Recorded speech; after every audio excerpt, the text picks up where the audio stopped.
What is going on, Crisis Actors? It is episode 991 of Pop Culture Crisis. My name is Brett, and I am here once again with my co-host. Would you introduce yourself, please? Hello, Crisis Actors. It's Mary. There is obviously a lot of online drama going on, but I hope that this show is sort of an escape for those of you who don't want to indulge in that right now, at least for the next couple of hours. I don't even know what you're talking about. We got a bunch of stuff to get into. Neither do I.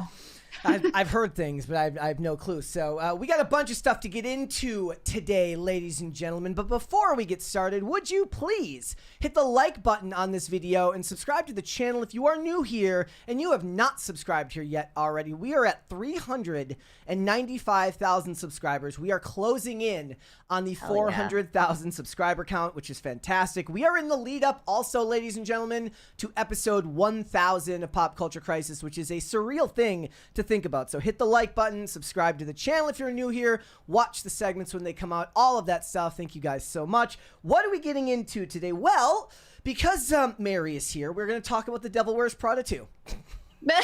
Okay, now it's me. I'm forcing everyone to talk about girly stuff. No, it's not. It's not that. It. It's in the funny thing about it is it bears repeating because it does fall into the category of why movies look worse today than they did 10 or 20 years ago. It's just simply the example. Like, no one's gonna want to hear me talking about the movie Shelter on Friday. I'm gonna go see the new Jason Statham movie, and I'll be like, I'm gonna do what I do every time. I'm like, awesome. What is it about? I literally he saves a woman. He saves a girl during a storm and kills a lot of bad guys. That's what I know happens. I mean, that sounds like a Brett movie. It sounds like Brettcore if that were a subgenre. It should be. So we are going to talk about The Devil Wears Prada 2. We are also going to talk about how you or possibly your children could become online activists on either Minecraft or Roblox. It's kind of like Which Way Western Men. Except for it's Which Way Western Children. You either go the Minecraft direction and you end up a social justice warrior putting your fist up for the cause, or you go into Roblox and you perform ice raids. So we'll get into it. There's a lot of activism to go around on the internet. So we got that. Also, Kristen Stewart's affair from many, many years ago is still a matter of public interest, and she seems to be allergic to accountability, you know, as most women are. Women and accountability are like oil and water. So we've got that. We've got a bunch of other stuff. If you are ready, Mary, we can go. Are you ready?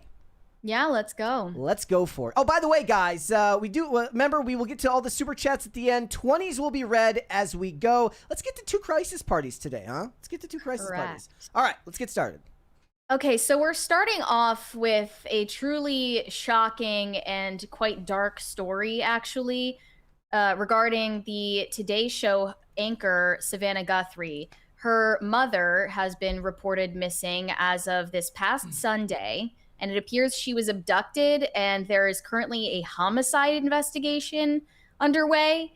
We still have no idea where she is or perhaps where her remains are. Yeah, it's the sad but truth it was reported on February 2nd that Nancy Guthrie, 84 years old, is missing from her Arizona home.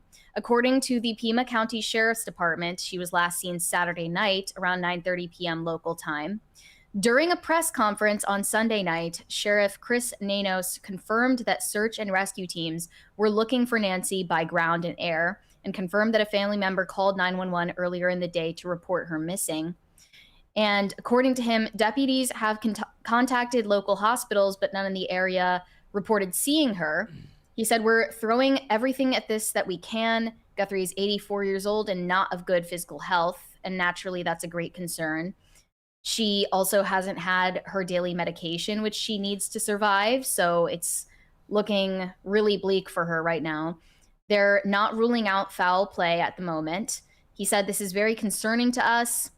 We don't typically get the sheriff out at a scene like this, but it's very concerning what we're learning from the house." And he means by that, they went inside the house and it probably looked like a wreck in there based on whatever happened when she was abducted. Did they mean that the sheriff wouldn't normally come out, but because of the high profile nature of it, They're out. The high profile nature of it, but also the fact that, you know, in most missing persons cases, there isn't an obvious situation where there was a struggle, basically, at the home. And he said, we'll continue. The detectives homicide team is out right now looking at the scene as well. He said that Nancy is of good sound mind. So, I mean, she's not suffering from dementia or something where one easy explanation is that she just wandered away. Yeah. But she does have physical ailments that limit her mobility and going out without her daily medication.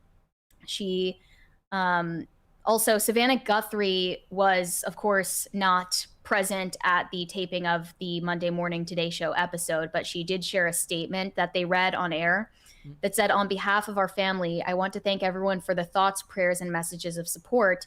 Right now, our focus remains on the safe return of our dear mom. We thank law enforcement for their hard work on this case and encourage anyone with information to contact the Sheriff's Department. And this story, minute by minute, has been getting crazier and crazier. One of the updates I saw yesterday said that her mother's pacemaker stopped syncing with her Apple Watch as the timeline develops. So that's not a good sign either, which is, again, terrifying. I mean, I guess at least we have technology now that gives us more insight. But this is the craziest part. And there's no verification that this is legitimate, but TMZ received a ransom note asking for an unspecified substantial amount of Bitcoin for the return of Savannah Guthrie's mother. And I have no idea why they would send this to TMZ. So I'm hoping it's fake. But Harvey Levin addressed it. Let's play that video. Okay, here we go, guys. So we got something in our email that looks like it's written like a ransom note for Savannah Guthrie's mother. Specific request and they're very for certain amounts of money, very specific. Bitcoin. And also they say at the bottom, they're in front of a green screen. That's so they weird. Are?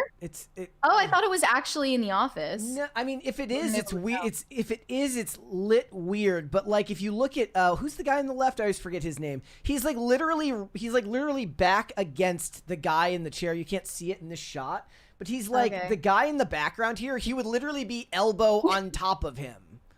I thought that was the appeal, is that they're in the newsroom. Maybe they made this like after the fact and wanted to keep the aesthetic the same. Somebody can correct me if I'm wrong, but it looks like green screen to me.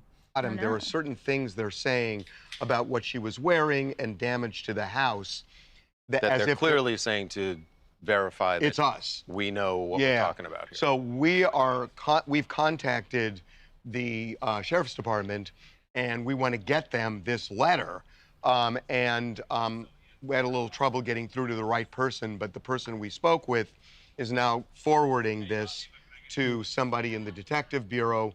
So if my phone rings, I may have to stop and... What's interesting is, you know, there was just a news conference that just ended with the sheriff, and he was asked about, and we're going to do this segment in a few minutes, but he was asked about a ransom note, and he just said, we're following all leads. Yeah. And this it's again, we don't know if this is legit, if it's authentic or not, but they're when you read it, they're acting as if, yeah, only we would know these things, and we're serious, and there's a dollar demand and an or else in there. So we will let you know as this thing kind of develops. Okay. So the article says TMZ has received an alleged ransom note demanding payment for the release of Nancy Guthrie. The note sent to us on Tuesday morning demands a specific substantial amount of Bitcoin in the millions and demands the cryptocurrency be sent to a specific Bitcoin address, which they did verify is a real Bitcoin address. And there's a deadline connected to the alleged ransom that they also didn't specify, and an element of or else. In the moment on our live stream, Harvey and Charles said she was wearing an item mentioned in the note, and the note says she was not wearing it. The note also describes another item the sender says was damaged at her home. So there are details included in the note that seem impossible to know unless it was the real person guilty of the abduction. But again, they haven't verified that it's real, and the sheriff's department did respond saying, we're aware of reports circulating about a possible ransom note regarding the investigation into Nancy Guthrie. We're taking all tips and leads very seriously. Anything that comes in goes directly to our detectives who are coordinating with the FBI. And they're still taking tips at the moment.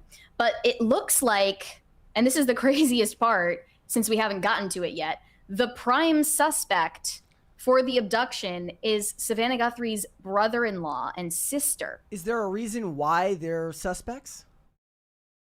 No, I haven't really seen. I didn't see anything that said why.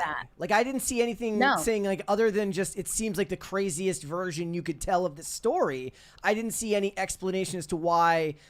Like, it sounds like a Hollywood movie, right? Like, no, but pull up the picture of them. They just said, this tweet says, they look like creepy weirdos. So is that the reason that they're being suspected of this? I'm not surprised, of course, that it would be someone they know or that they're related to, because that's incredibly common. But I guess only time will tell if that's true. I mean, I hope that she's alive as well. This crazy stuff actually does happen, like outside of movies. I just recently learned about this. You probably know about this already, but Jennifer Hudson's family being killed in a triple homicide by her former brother-in-law. Yeah, and then that was the big story because she after that happened, Donald Trump gave her a whole floor at Trump Tower in private security. So people were upset with her when she didn't stand by him when he started running for president. And they're like, this is this fantastic example of him doing right by somebody. She was not Jennifer Hudson as you know her today in 2008 or whenever that happened. So that was a big deal. And it does feels like a lifetime ago, but those things do happen in Hollywood. They do. Right. The other thing that they were talking about was like there was like a $2,500 reward relating to information that might lead to her safe return. That was like a Crime Stoppers tip or something like that. And people thought it was suspect that the reward wasn't higher given Savannah Guthrie's reported net worth. Of course, take those numbers with a grain of salt. They're very rarely, if ever, accurate. But the point was, from what I understand, law enforcement advises against large rewards early on in an investigation because it can fill the tip line with a bunch of useless garbage as people try to cash in on a huge return. Yeah, definitely. For the Jennifer Hudson story, though, that was her former brother-in-law that killed her mother, brother, and nephew all in the same night. And it's true that Donald Trump reached out to her and like provided her the security that she needed because she was possibly in danger as well.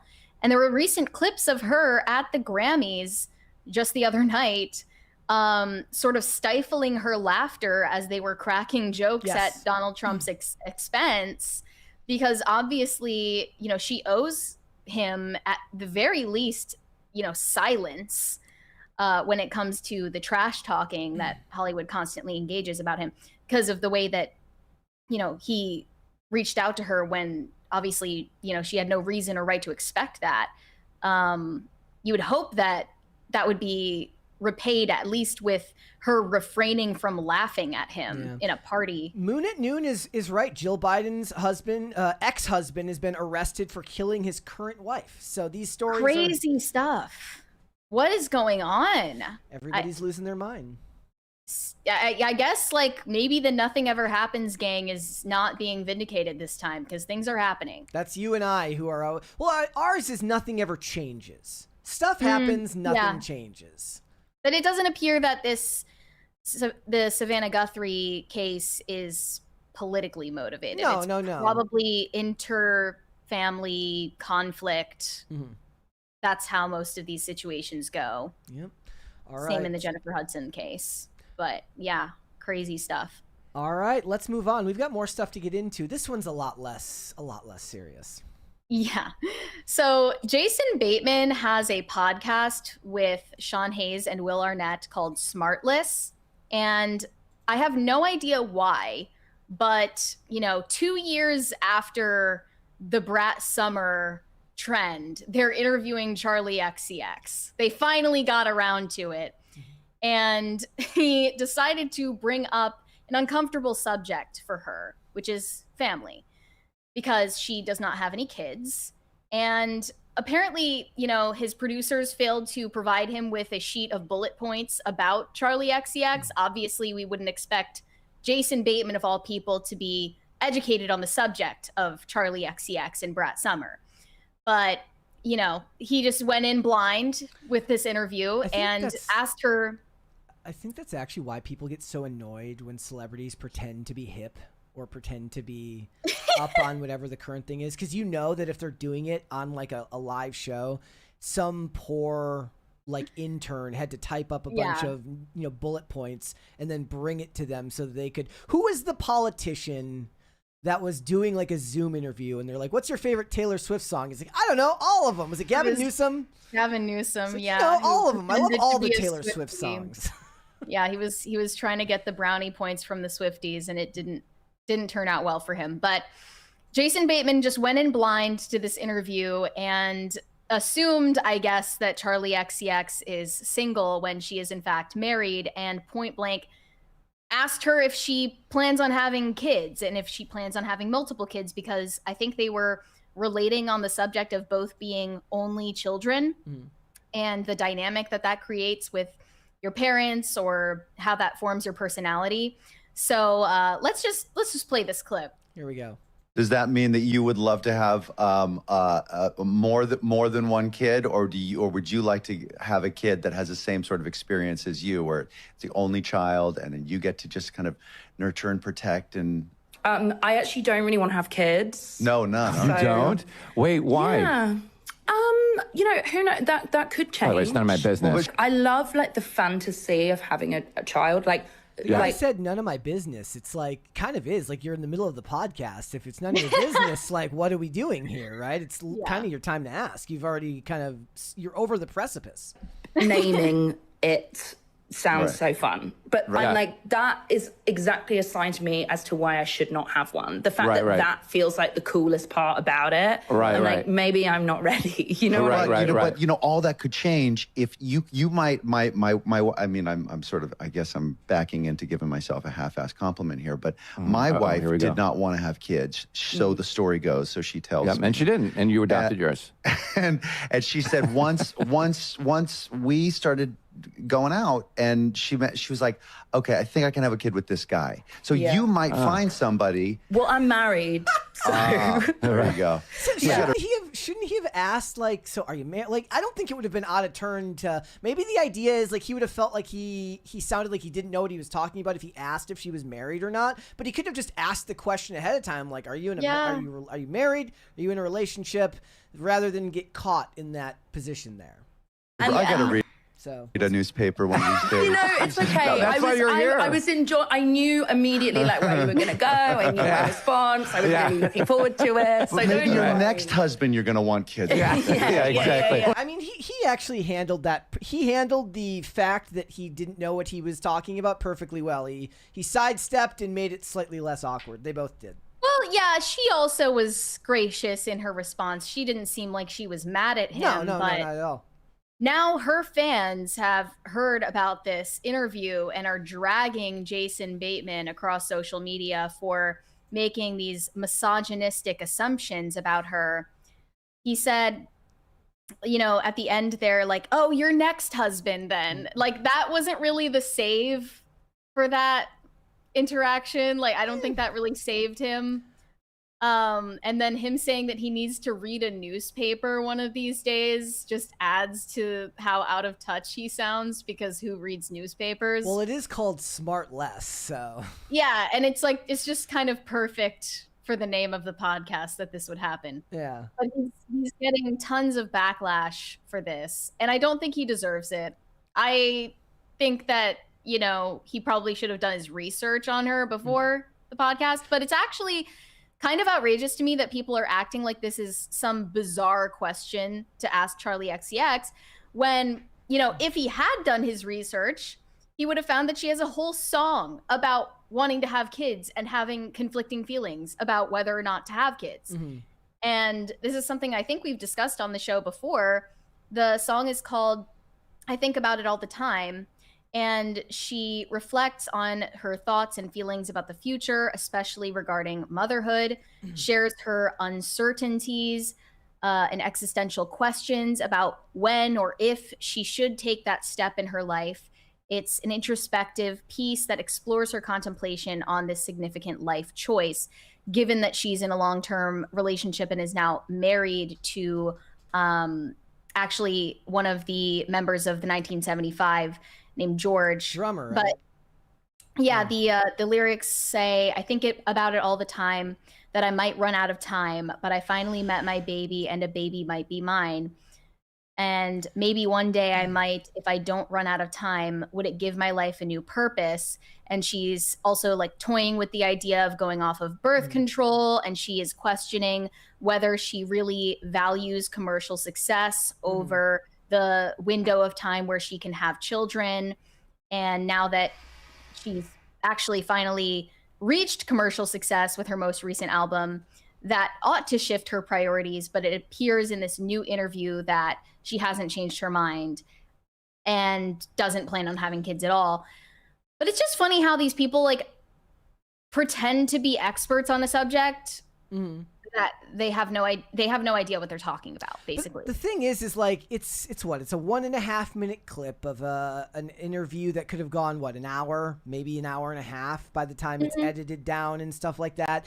It's very possible that the whole point of the interview was a bunch of other topics, and like a lot of podcasts, they went off into territory that wasn't necessarily the purview of what they were discussing. And not everybody's going to go and do like a background check about every aspect. Yeah. Like if they're there to talk about a new album or whatever's in the news that day, he's not going to have background information on her history of relationships, her stance on marriage and children.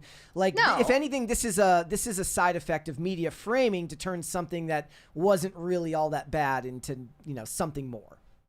Yeah, I think that people were just way too quick to make the assumption that this was like an antagonistic interaction. No, it didn't sound that way at all.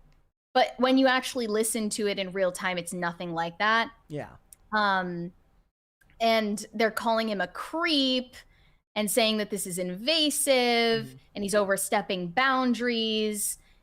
It's weird. One response said this feels like they're trying to use reverse psychology on Charli XCX into having kids. They're part of an evil cabal of pronatalists that are out to change the minds of the feminists in Hollywood. Give me a break.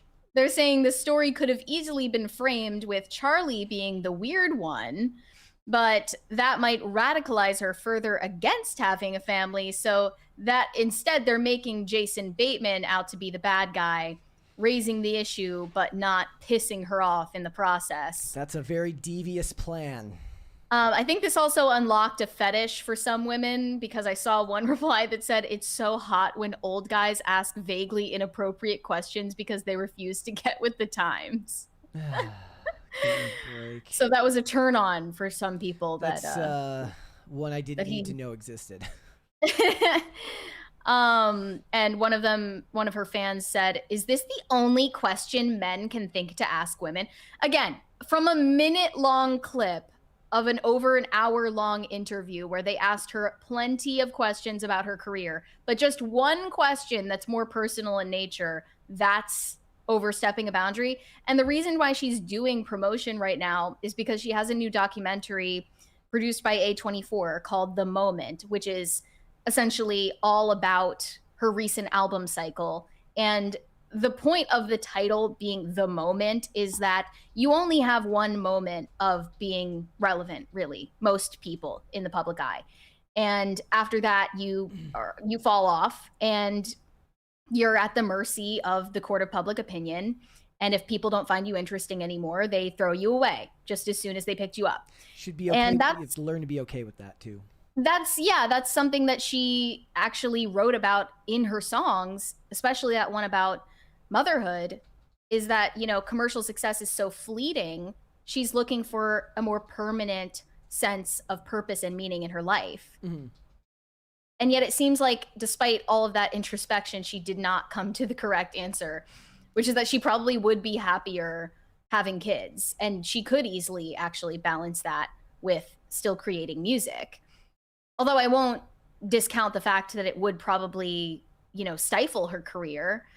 I recently listened to an interview. It's not a recent interview, but I recently heard it, of Lily Allen saying that she loves her kids and has zero regrets about having kids, but that it 100% destroyed her career.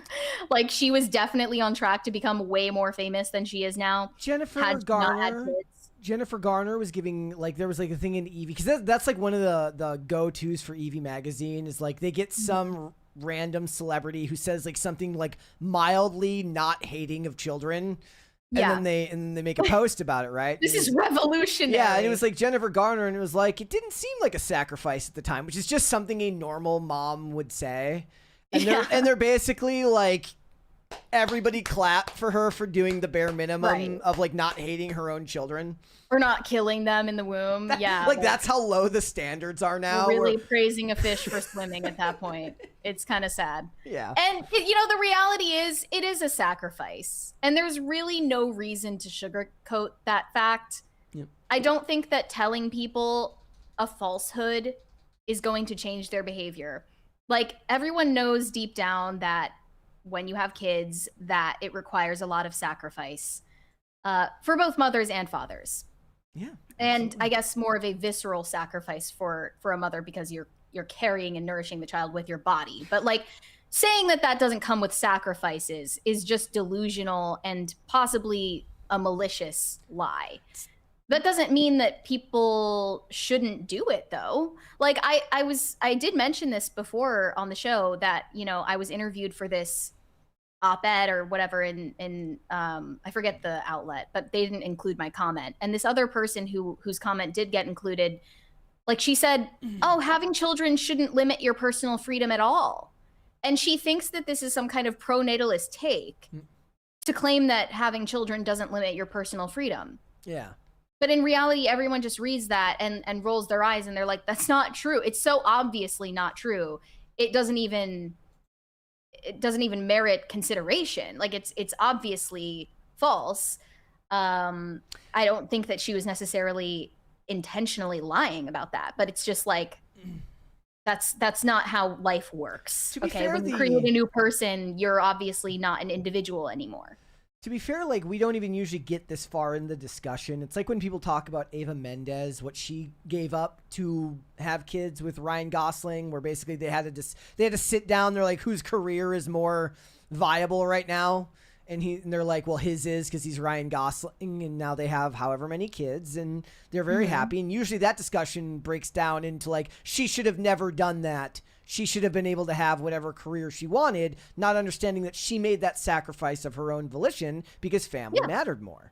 And they certainly had the means to pawn off their children to nannies for the rest of their lives, because they had the wealth for that. But it was their choice as the parents that they wanted Eva Mendes to be present with her children every day. So, I mean, that's not oppression, but I mean, it's slightly amusing to me that Charli's reason, as she put it, for deciding not to have kids is that she thinks the superficial things about having kids are exciting. Yeah. Like, there are superficial reasons to motivate you to do anything worth doing in life.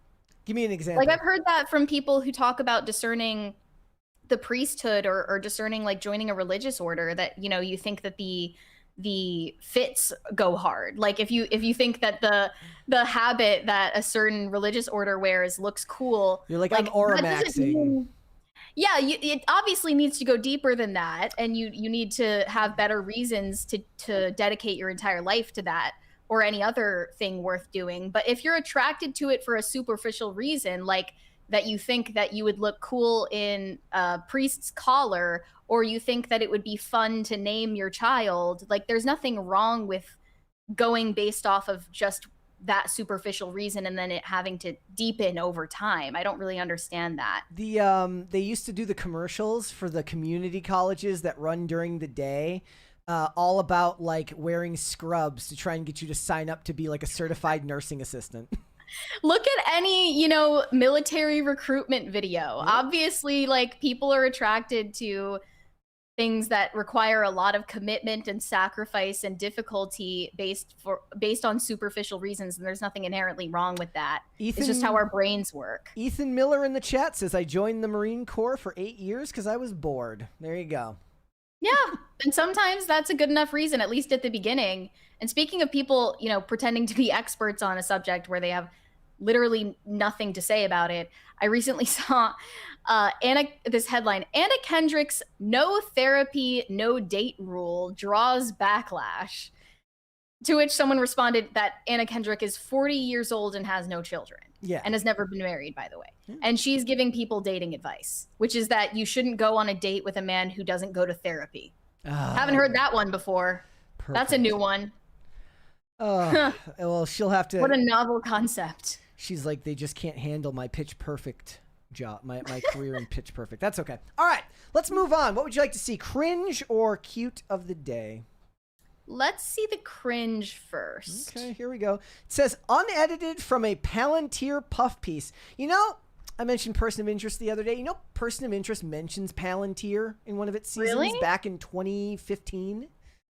I wonder if that was back when they were only contracted by the CIA. Well, it was about government the particular discussion they were having was like in DC and about government overreach, and they were mentioning programs that had too much influence, and they mentioned Palantir. It's like ahead of its time.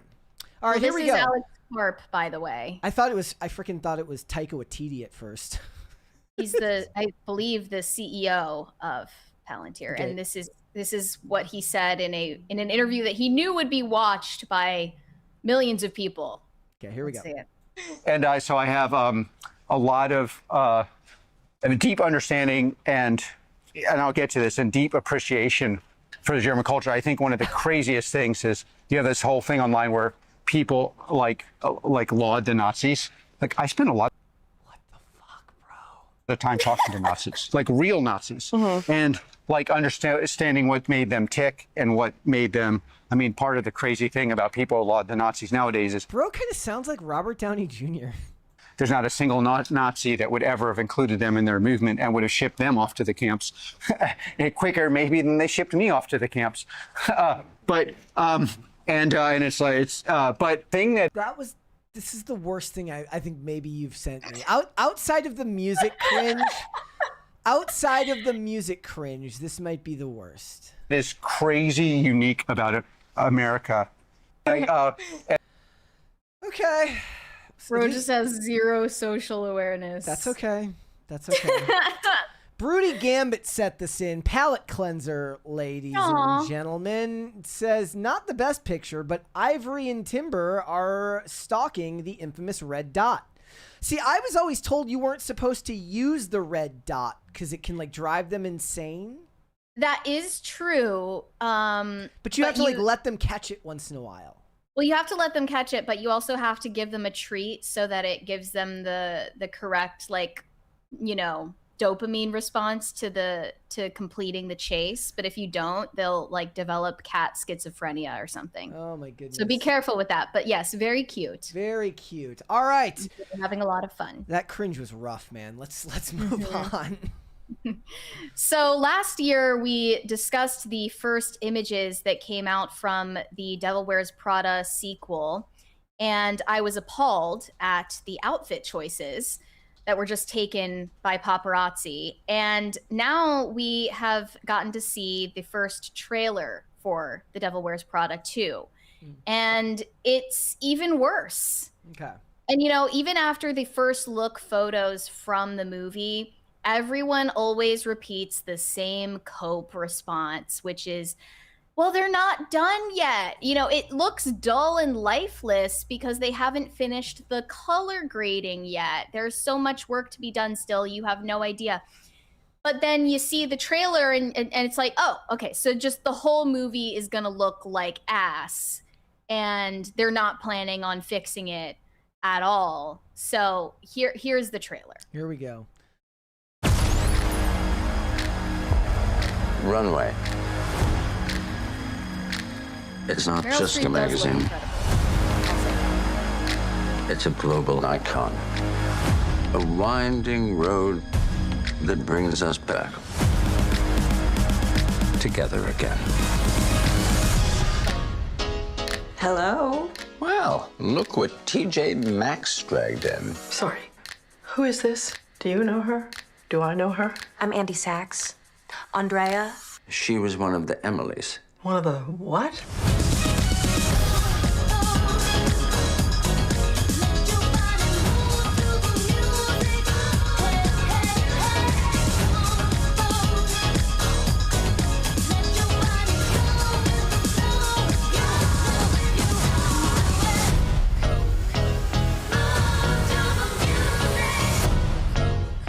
Am I having a hallucination? Hi, Emily. You also know her? We were at Runway at the same time, Miranda. Really? Where was I?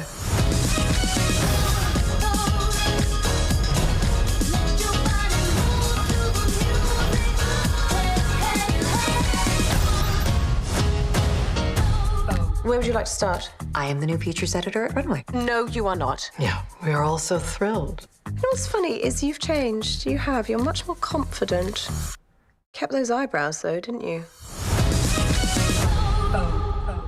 Okay. Okay. So they brought back the main original cast. They have Meryl Streep, Stanley Tucci, Anne Hathaway, of course, and Emily Blunt. That had a lot of people excited for what they would come up with, but all of that excitement screeched to a halt when we saw the trailer, and then we saw these side-by-side comparisons of how the first movie looked compared to the sequel, and it's just awful. And this is now being called Netflix lighting.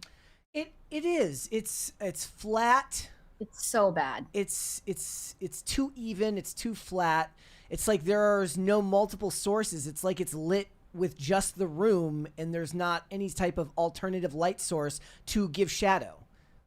Well, I don't have the technical knowledge to explain why movies all look like shit now, but I was hoping you could kind of fill in the gaps there since you know more about the subject. Look, is it because they're filming on digital? Because I thought that in 2006 they would have filmed on digital too. They would have. They would have most likely. I mean, you can actually, you know what? That might have been more common for television at that time. Somebody can go and check. If it was an auteur film director, he might have still been shooting on film. I don't know entirely, but basically they shoot everything raw, which means they can basically insert any color they want there. Yeah. And it just, most of the time it looks flat, boring, and too even. There's no shadow, nothing pops the way that it used to. We talked about this last Thursday, and I pulled up a bunch of photos from old episodes of CSI Miami showing you what it looked like when they were lighting regular television sets back in the 2000s. And that was like a meme at that time. It's like, why is every criminalist doing science in a room with a bunch of neon lights? But at least it was interesting looking. Yeah. And it's like when you go back. So I've given this example quite a few times. Go back and watch the original Miracle on, or not the, sorry, the 2000 or the 1994 Miracle on 34th Street, and look at the way that the exteriors in New York looked at night with the way that shadows worked back then. Not everything was lit because an actual film camera produced grain. And now you look at, and they had the guy who did the lighting for that movie created a halo effect by literally putting a light directly above every character, which unless you read it, you might not even notice it, but it makes them pop in the scenery. So it just looks flat and boring. It really does. We have more side-by-side comparisons from the original to the sequel. The heartbreaking story of a woman who can no longer afford lamps in her office. Yeah. The next one is Emily Blunt from the first to the second movie. There is 2006 and then 2026. Certainly doesn't help that Meryl Streep looks incredible 20 years apart. Yeah, she does. And Anne Hathaway and Emily Blunt, on the other hand, have gotten noticeable, extensive plastic surgery, Botox, and fillers. So that's another problem. But not much other than the lighting and color grading is getting backlash right now. And one of these responses said, "Men in LA, get off your phones and stop becoming influencers. We need gaffers. These shows dark as hell. I can't see shit." Yep. Stop trying to become struggling actors. Start becoming gaffers. This was something I was thinking about the other day, and I actually went on Grok because it was outside my purview as far as what I know about lighting. But I was like, how do they light the outdoor sets? Because like shows like Gilmore Girls, or anything on that lot, if anybody ever saw Pretty Little Liars or something like that, those outdoor scenes, that's a studio lot. And I was like, how do they light it for daylight? Like, how do they like pump that much light in that it looks daylight out? They could do it on television. If they can light for daylight on television, they can do it for a movie with a big budget with Meryl Streep. And there's certainly a dearth of talent in the industry, but that can't be the full explanation, because somebody pointed out both of these movies have the same director and the same cinematographer. So the new one looking like this isn't a skill issue, it's a choice. So why do new movies insist on looking absolutely lifeless? And it cannot be explained just by filming on digital. I'll make an example right here, which is that, so in movement, the first one looks better. Like if you're actually watching it, that's going to look better. It's more brightly lit. But if you look at them as a framed picture like this, the second one looks more like a framed photo. Meaning that organizationally, it draws your eyes to more specific places, whereas the top one looks more busy. Sure. So it's almost like you're lighting for a picture rather than lighting for movement. But there's this intense focus on making everything look realistic, and I don't understand why. Yeah, I do not want things to look realistic. I want it to feel surreal a lot of times. It's not immersive anymore. And this isn't a sci-fi movie. This isn't a Marvel movie with extensive CGI that requires them to keep everything dark to hide their mistakes. The same thing was generally true when I was watching Wonder Man, which is like, if they were outside, it was okay. It didn't fall into the trope that a lot of the shows now where even outside looks gray and dull and flat. But as soon as they were inside, it was like everything's like half opaque. It seems like everything has like a flecked sheen of white, as if it's got like a cloth over it. And it's just gross looking. It doesn't look appealing to the eye. I'm convinced that it's not just the cameras or the lighting or the color grading. The world actually was, I'm convinced at this point, more beautiful in 2006. When I think about, I know it's partly nostalgia, but like when I think about 2006, the world actually looked better. And everything was just bathed in beautiful, warm, soft yellow light. And now the world just looks like shit in real life and in movies. A funnier example is the tweet was like a woman who can no longer afford lamps. No, it's lit for daylight in the first one, where there is an actual lamp there that doesn't need to be on, whereas the second one is also lit for daylight, but for some reason the room is so dark the lamp needs to be on. It's just like, why? Here were some of the responses. One said, new cameras are much better at creating clear images in low light settings, so they don't bother to spend the time and money on big fancy lights. Yeah. There's one explanation, but still, that would mean that you fix it in post, which they're not doing. Another person said, instead of using color to create emotion or a vibe or lighting to communicate things, there's a painstaking effort to make it look as realistic as possible. It doesn't work, and at this point, it won't before it falls out of style. But is this a trend? Is this a style choice? I don't understand it. I have to imagine that when it's done on television shows like this, it's a budget choice, meaning that it gets the turnaround done quicker.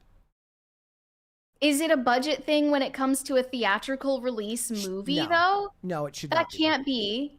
And then another person claimed that this is meant to hide wrinkles because all of the actors are, of course, 20 years older. They said maybe crisp lighting would highlight wrinkles and other signs of aging. It's standard to shoot older actors with lower contrast, more diffusion, and a slight digital blur, etc. But that also doesn't explain it, because Meryl Streep and Stanley Tucci, at the very least, were already middle-aged by the time that they filmed the first movie. Yeah. And Meryl Streep has aged better in the past 20 years than Anne Hathaway and Emily Blunt have, which is inexplicable. Likely weren't always watching things in high definition in 2006. Like you wouldn't have been watching it on a high definition TV at home unless you were doing pretty well financially, right? Yeah, I just have to assume this is this is a circumstance we've fallen into because we're willing to accept less. Yeah. Like I think that this movie is going to make a lot of money. When does it come out?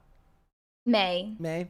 Look, this is the thing. This is a big problem with action movies now, where you should go even more surreal. Like, John Wick does it right in that context, right? Like, they do the bisexual lighting, and everything is deeply contrasted, and it's got great color grading that's unique to its movie. And even I pointed out last year, that is now a trope that's even farther embedded in the action genre. When I was watching The Working Man last year, I was like, they very, very clearly lit the nightclubs and these exterior shots to evoke the tone of what the John Wick movies have been doing right for so long. But on television, it's flat, it's gray, it looks horrible. I love Reacher, but that's what Reacher looks like for the most part. It's flat, it's boring. They did it with all of the action shows that are coming out right now, and it's almost like they logged the raw footage and then did nothing to the color grading.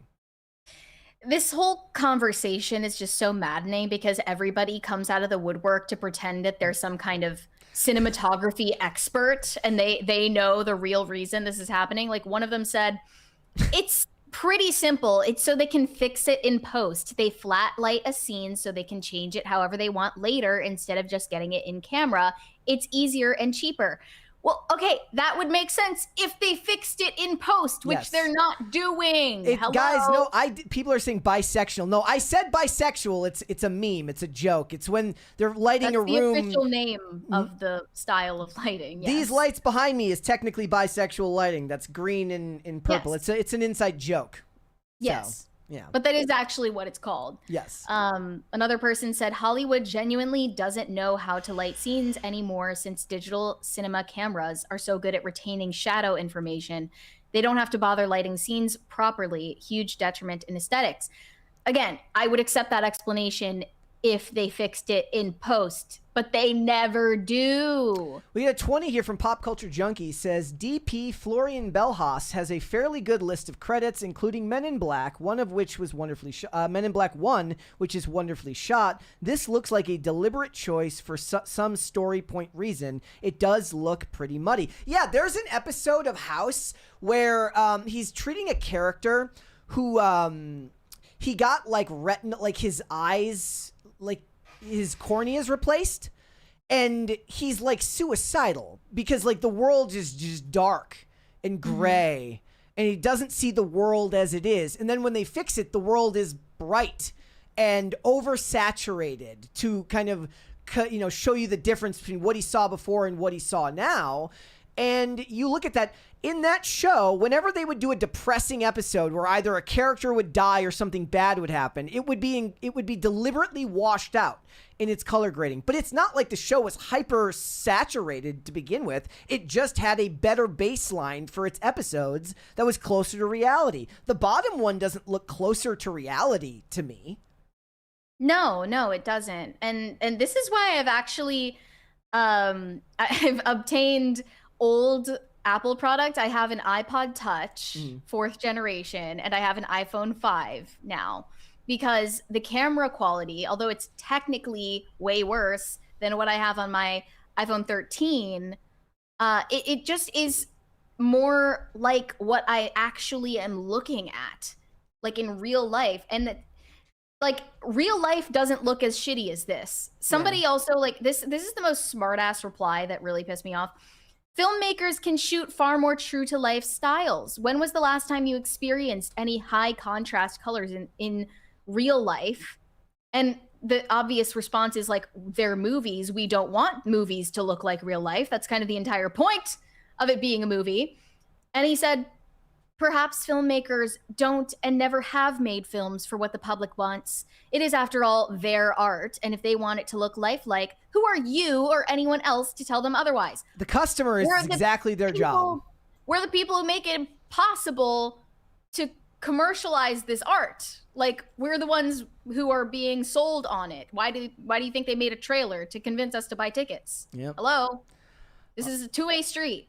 But they're just not listening. Like, every movie now gets the same criticism. It has nothing to do with the story, really. And that's a whole other issue. Like, why are we recycling this 20-year-old movie that, you know, it doesn't need a continuation. Granted, there is a 3-part book series, so they do have source material to draw on. But, you know, every movie of every genre looks like shit now, and everyone agrees on why, but they refuse to respond to the criticism.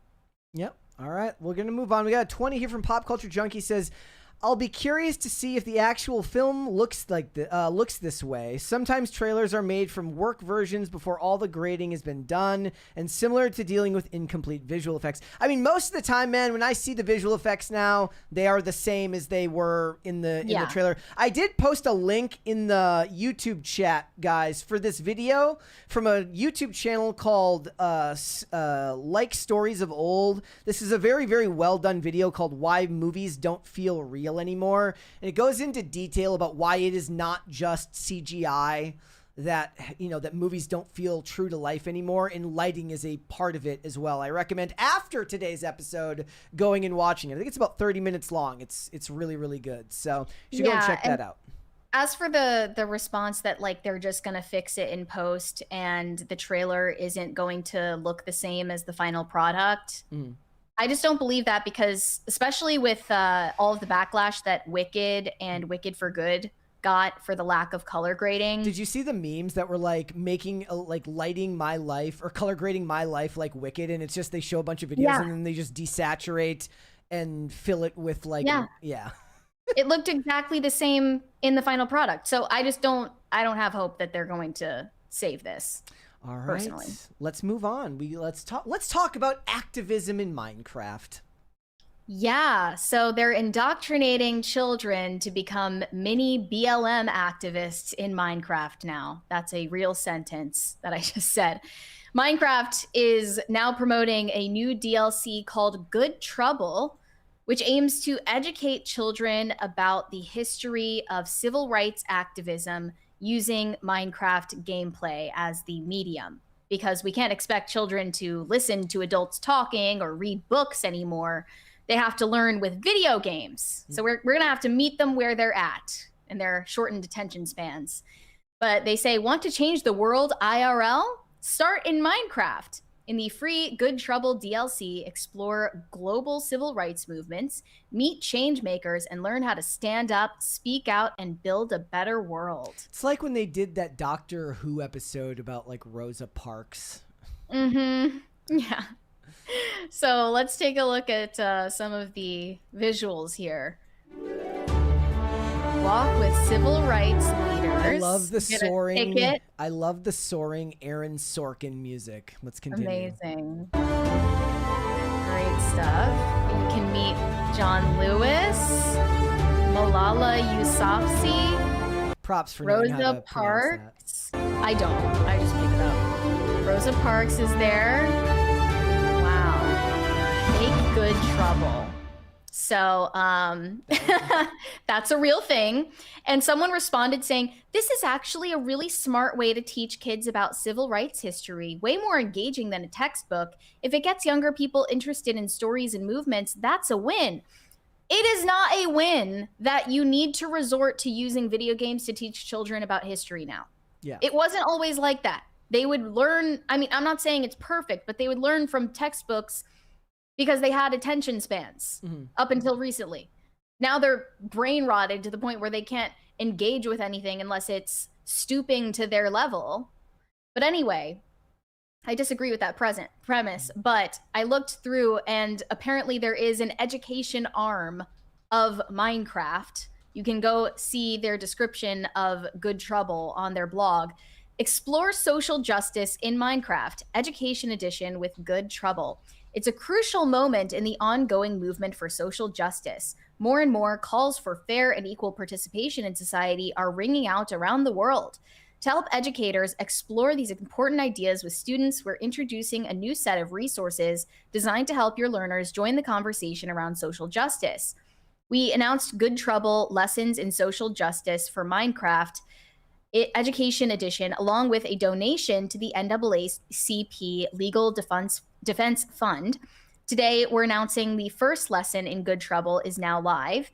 Based on the life and teachings of civil rights leader and U.S. Congressman John Lewis, it guides learners through historic and present-day social movements around the world. Lewis believed that being a catalyst for good trouble was a powerful way to help build a better world by encouraging others to speak out and stand up whenever they see injustice. Over the next several months, we'll be releasing more lessons centered on social justice, identity, diversity, and inclusion. And they're making this available at no additional cost to Bedrock players on Minecraft. Did you see this is such an aside. Did you see that like Zoran Mamdani made Heated Rivalry available for free to like all library users during the snowstorm? No. Yeah. Yeah. Why? I have no idea. I mean, because it was in the news, and it's like that's the leftist activist, take one, right away is to go take something that's in the cultural zeitgeist and try to raise publicity by talking about it. But they were like, curl up and read Heated Rivalry about gay hockey players during the snowstorm. Yeah. Bro really thinks he's Obama.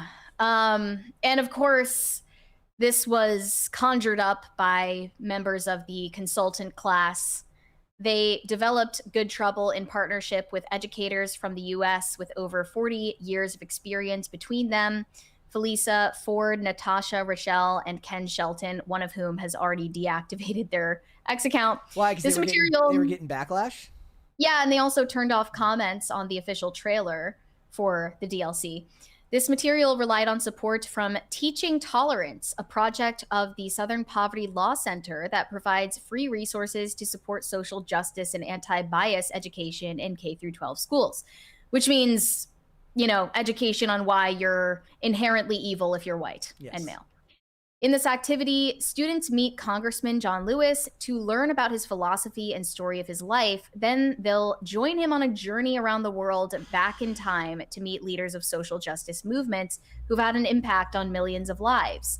So, of course, they start in modern day America at a peaceful Black Lives Matter protest, where they'll learn about the Black Lives Matter movement. Mm-hmm. I think they should just go in and burn targets in Minecraft. No, it was the Minneapolis police station. That's what they should go looting do. And twerk on top of Domino's or whatever that was in 2020. I think that's in the Wendy's. They burned a Wendy's down. Yeah. If you can burn down a Wendy's in Minecraft. Junior bacon cheeseburger, my ass. You have to imagine that the people who work at Minecraft are very much aware of the meme where you make jokes about political violence by qualifying it with in Minecraft. Yes. Afterwards. So it's just interesting that they're pretending that doesn't exist. But anyway, next they encounter Malala Yousafzai in Pakistan to learn about her courageous stand against the Taliban's ban on girls' education. He traveled to South Africa to meet Nelson Mandela and learn about the apartheid. Then they visit moments in the 1960s segregation era America to meet Dr. Martin Luther King Jr., Rosa Parks, activists behind the Greensboro lunch counter sit-ins, before visiting the Edmund Pettus Bridge in Selma. Further back in time, they travel to colonial India and encounter Mahatma Gandhi. Then they visit Victorian-era London to meet Emmeline Pankhurst, who caused good trouble in her drive for women's voting rights. The tour ends back on Black Lives Matter Plaza, where John Lewis stands asking students to reflect on social justice movements they've seen and answer his challenge to become a catalyst for good trouble in their own communities. What I've heard that means now is to stop random cars in the city of Minneapolis and run their license plates to make sure that they don't work for immigrations and custom enforcement. What that now means is ambushing random white guys who are having lunch at a fast casual restaurant in Minneapolis and accuse them of being ICE and ask them for their papers. That's what adults think is good trouble. Yep. Now on the left. Yep. So I'm hoping that they'll keep it true to life in this DLC. But they have more subsequent lessons to be revealed in the coming months that focus on other social justice movements. I can't imagine what more they could include. Meanwhile, kids on Roblox, on the other hand, are engaging in immigration raids at people's homes. Yep, I'm muting the ICE music. is going door to door in SWAT teams on Roblox to deport illegal immigrants wearing sombreros. This is a real thing. Okay. So I guess that's quote unquote based. I don't know. I feel like these kids shouldn't really be doing this. No, that's the sad thing is it shouldn't interest them. I just sent you, by the way, a link to another clip from Roblox where a bunch of children are in a congregation called Roblox Ministries. Let's just listen to this. How sin leads to death, but God leads to life. Hallelujah. Let me ask you a question first, people. Have you ever been told not to touch something because it could hurt you? Hold on, y'all. Because I can already feel the Holy Ghost in this room, y'all. I can already feel the Spirit in this room, y'all. Let's get deeper. The Bible says in Romans 3:23, for all have sinned and fell short of the glory of God. The glory of God. Hold on, y'all. Let me go close my room. We need Drewski to parody this. With the screen name Young Pastor. Yeah.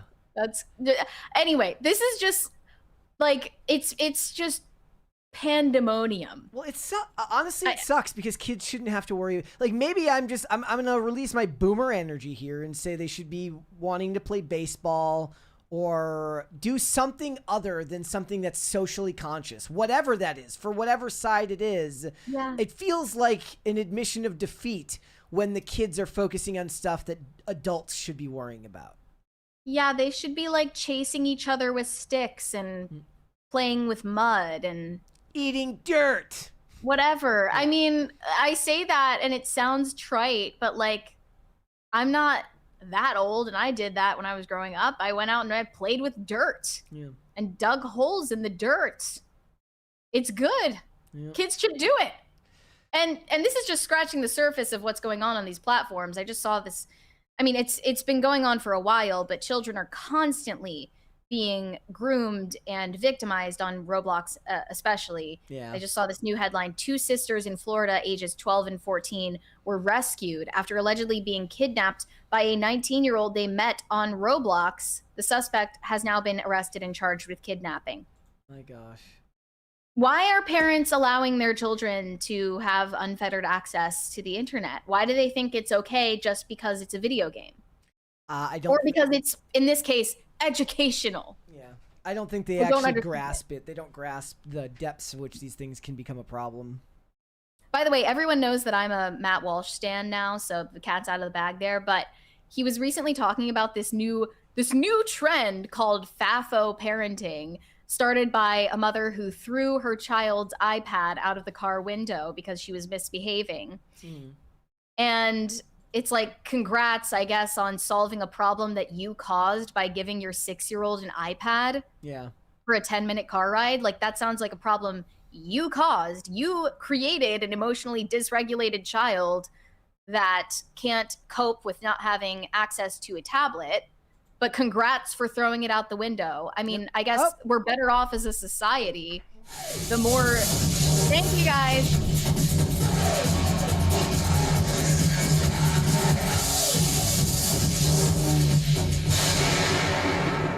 Thank you. But we're better off as a society the more iPads get defenestrated, but it shouldn't have to come to that in the first place. Like, you put yourself in that situation, and it's the same thing with this. Like, why are parents just not taking responsibility for their own children these days? I don't know, man. It boggles the mind. All right. Let's move on. We've got more stuff to get into. Kristen Stewart is, well, kind of in the news. It's back in the news. Yeah.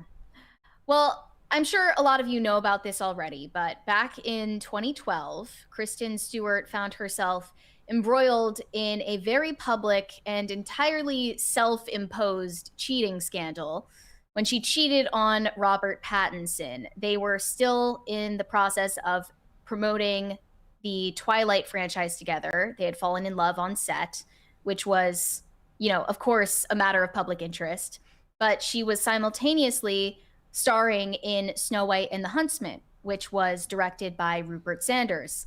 a married man, almost twice her age. She was 22 and he was 41 at the time, that they were caught making out in public by paparazzi. And when these photos hit the internet, she was, of course, dragged for cheating on Robert Pattinson. And this is probably how he found out about it, from it being reported on in the tabloids.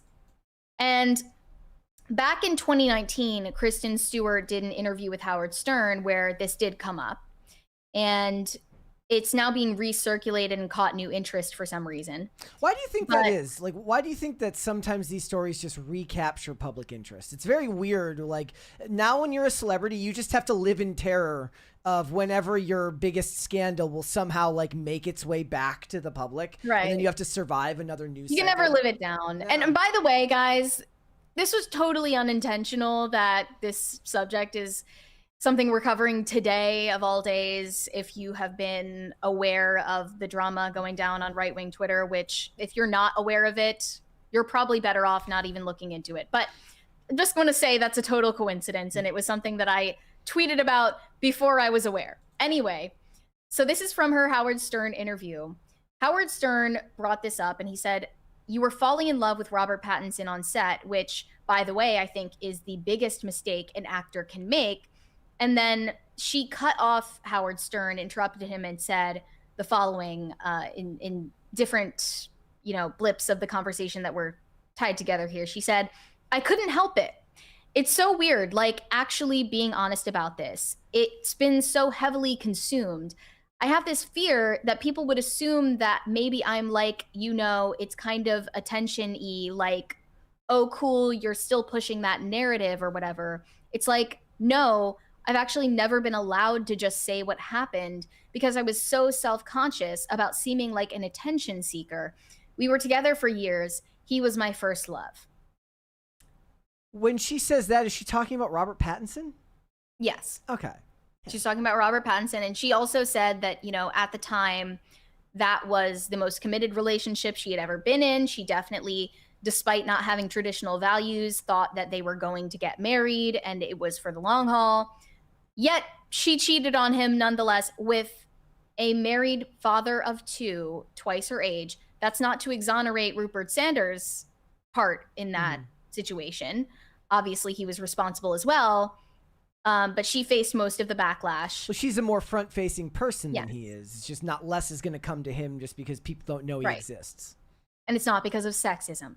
But she felt the need to clarify at the time as well that she did not F him. She said, though, you make out with a dude in public, it definitely looks like you did have sex. Like, what are they supposed to believe? And she said, in regard to all of the backlash that she got in response, we lived in a different time then. You know what I mean? I feel like the slut shaming that went down was so absurd. Yeah. How is that absurd? And also, how is that slut shaming? It's just like, you can just say that you made a critical error at a critical time in both your personal life and your career. Well, you could just admit that you did something wrong. But the next argument, the next deflection will be like, well, when a guy does it, he's celebrated when he cheats on his wife or something. That's what she'll say next. Who is celebrated for cheating on their wife? Exactly. I'm looking for this mythical figure who is being celebrated for cheating on his wife. Who? Bill Clinton? Yeah. Maybe. Yeah, maybe. But like, other than that, I mean, Rupert Sanders was certainly not celebrated for cheating on his wife and the mother of his children. It's just like crazy how this whole story has been rewritten in pop culture history since then. And now people say things like, oh, she was just 22. She was just a 22-year-old child. She didn't know what she was doing. She had no idea what the consequences would be. And like, yeah, I guess your frontal lobe isn't fully formed by 22 years old. Then change the laws. Still a grown woman. Then change the laws of what you're able to do until the frontal lobe fully develops, or miss me with that nonsense. Yeah, and you still at 22 are expected to work longer hours on a film set than a child actor would be. Maybe we need to rewrite the SAG rules Unless too. you're at a Safdie Brothers movie, then you can stay and work as late as you want. Doesn't matter how old you are. It's just ridiculous. And as a Twilight fan, I really relate to Donald Trump on this. Seriously, these are the best Trump tweets that survive. I'll just read some. He said, after Friday, this is in 2012, after Friday's Twilight release, I hope Robert Pattinson will not be seen in public with Kristen. She will cheat on him again. Robert Pattinson is putting on a good face for the release of Twilight. He took my advice on Kristen Stewart, I hope. Everyone is asking me to speak more on Robert and Kristen. I don't have time except to say, Robert, drop her. She cheated on you and will again. Yes. Everyone knows I am right that Robert Pattinson should dump Kristen Stewart. In a couple of years, he will thank me. Be smart, Robert. Robert, I'm getting a lot of heat for saying you should dump Kristen, but I'm right. If you saw the Miss Universe girls, you would reconsider. Robert Pattinson should not take back Kristen Stewart. She cheated on him like a dog and will do it again. Just watch. He can do much better. What if Robert Pattinson ever won like an award from like the Oscars and it's like, you know what? Thanks, Big Don. She cheated on him like a dog. Left I don't know and why. never looked back. That phrase like makes no sense, but I love it. I wonder she cheated if- on him like a dog. Dogs are loyal.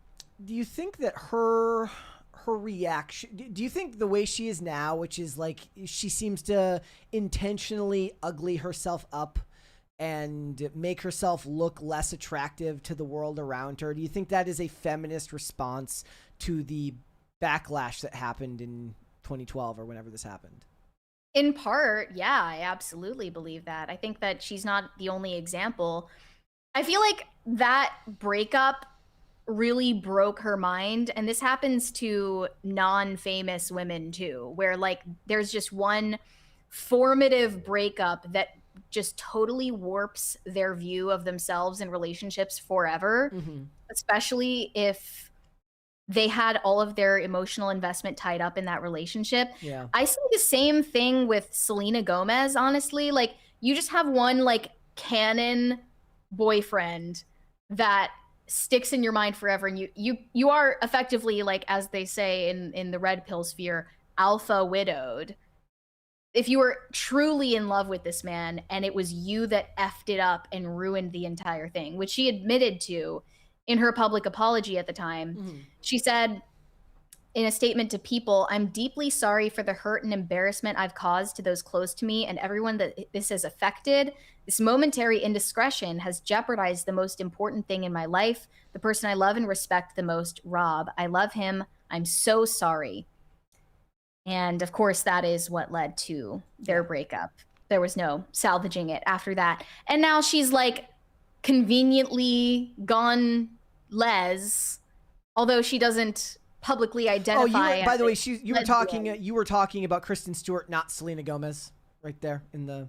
That public apology Yes. was in 2012. Yeah, after she got caught. Yeah, but you know, Kristen Stewart now identifies as like queer. I don't really know. She's very I don't know. She doesn't like to label it, but she basically presents herself as this like uglified version of herself. It's very sad, and it's an injustice because I think she's a beautiful woman, and you at least owe it to yourself and the world to be beautiful. And I genuinely believe that. She said in her 2017 interview with The Guardian, "You're not confused if you're bisexual. It's not confusing at all. For me, it's quite the opposite." She then highlighted the gray and fluid nature of her sexuality. She has spoken about disliking strict categories such as lesbian or heterosexual and rejected both. And more recently has referred to herself as queer and discussed her experiences as a queer actor in Hollywood. Yep. As you know, she starred in this lesbian boxing movie, which is not Christy, different one, totally different one that also flopped. They're 0 for 2, by the way, guys. 0 for 2. Right. Yeah. You know, I want her to go through a JoJo Siwa arc, but I fear it's too late. Yeah, I do. I mean, maybe JoJo Siwa, by the way, is now to be known as Joelle. If you weren't aware of the update, she's going by Joelle. She's dressing in beautiful feminine clothing. She seems happier than ever. And it's interesting to contrast just who she was a couple of years ago. She was in an interview talking about how she has these machinations of having an army of IVF babies and surrogates. Yeah. And now she is in an interview talking about how she's so in love with Chris Hughes that she wants to make mini versions of him, which that's just a natural biological response to being in love. And that's been nice to see that she finally found her way. But I fear it's too late for someone like Kristen Stewart. I agree. Let's go to Super Chats. We've got more to get into. Let's see what everybody's got to say. Shane H. Wilder said, "Happy Wednesday, Brett and Mary. Happy 78th birthday to Mr. Vincent Damon Fournier, a.k.a. Alice Cooper. My favorite song of his is I Never Cry. I suggest it." Okay. Thank you. Happy, happy birthday, Alice Cooper, if you're watching. I believe you're watching. And prayers for Savannah's mom. Hopefully she is found. Yes, hope. Absolutely. Yep. Corey Anderson said, "Are we going to talk about Elijah Schaffer?" I wasn't planning on it. No, I wasn't. You can go on X right now and see literally everybody talking about it. That's kind of what we were hoping not to do today. It's actually, Shane said, "I'd rather not, Corey." So we can't make everyone happy, but now is not the time for that. Not the time or place. I did say that if we wanted large viewership, we should just have put that as the thumbnail, though. Yeah, we do joke from time to time about, like, it's this escapist fantasy of ours where we become a drama channel and just talk shit about people because it's easy. It's not even talking shit. It would just be like, here's what everybody's saying. You don't even have to, like, those are the topics that are so juicy that you don't even have to have an opinion. You just say, this is what this person said. This is what this person said. Go ahead and fight amongst yourselves. I was really trying to detangle my thoughts off air before the show started because I was told I'm exercising some kind of double standard when I criticize Kristen Stewart, like this mainstream Hollywood actress, for her cheating scandal. But then when it comes to, I guess, someone who works in like my industry, I don't feel as though I'm at liberty to discuss it in detail. And I guess if that's a double standard, I am okay with it. I have really been trying to not, be the type of person that feels glee at someone else's misfortune or celebrates someone else's mistakes. And I want to be the type of person eventually, I'm not saying I've reached this point yet, I want to be the type of person who thinks that people's flaws are the least interesting thing about them. Because it's been a problem for me where, like, even just meeting random people, like, I do notice what irks me about them first. And then afterwards, like, I want to discuss it. And I just don't want to do that. I don't want to be someone who finds people's flaws interesting. When you meet people, that's the first thing you notice? Well, oftentimes, especially with people who wear their flaws on their sleeve, yeah. Okay. Yeah. Not physical flaws, but personality flaws. Yeah, no. I don't want to be interested in that. So I think the first step to finding those things boring is probably not talking about them. Corey Anderson said, "Mary, as a talk show media influencer, while on your pedestal, how tall are you? 5'4"? Wait, does this include the pedestal or not? And how much? This includes the pedestal. And how tall is the pedestal? Depends on the pedestal. But I did look into some of these AI-generated bio websites for influencers, and mine says that I'm 5'3", which is not true. I'm 5'1", to correct the record on that. So maybe if the pedestal is a very, very, very tiny pedestal, I'm 5'4". Robert Delara said, "Charli XCX not having children, praise Jesus." I wouldn't say so. I think that she was expressing a very real desire to become a mother in that song, and I think that she should honor that. Shane H. Wilder said, "I saw the Anna Kendrick interview over therapy and was like, nah, that's a red flag, dog." Yeah. Well, she had this really scandalous public breakup with this cinematographer named Ben Richardson, and has spoken about how this was just an egregiously abusive relationship where they were de facto married, like for all intents and purposes married if they lived together and everything. So she probably has some lingering issues from that and feels like, you know, she can only trust someone who has done inner work and like healed their trauma or something. Speaks in buzzwords. Yeah. Greg Duvier, looks like you sent this twice, but maybe not. Lighten the mood up with a joke. Chuck Norris cut a hot knife with butter. I missed the Chuck Norris ad read. That was a good time. 1,000 Chuck Norris memes. That was a good time. He's one of the few like celebrities I follow on Instagram. I follow Chuck Norris on Instagram. Does he really post that frequently? Not a whole lot, but I love it. Any others, or just him? I follow Zack Snyder when he started posting all of the old DC pics. Most of the people it's mostly people in like skating and stuff like that, or friends like that. I gotta go see if there's some more. Like I've tried to do better about that because you kind of have to follow people if you want to get information firsthand. Yeah. Yeah. Corey Henderson said Stanley Tucci is the greatest character actor ever. What's so weird is, I think it was on Disney Plus. Now I did not watch it, but there's like a Stanley Tucci travel show. It's like what? It's literally called. It's like Tucci Travels the World or something like that. I'm like, I guess that there's a whole bunch of people that like Stanley Tucci enough to watch a show about him traveling.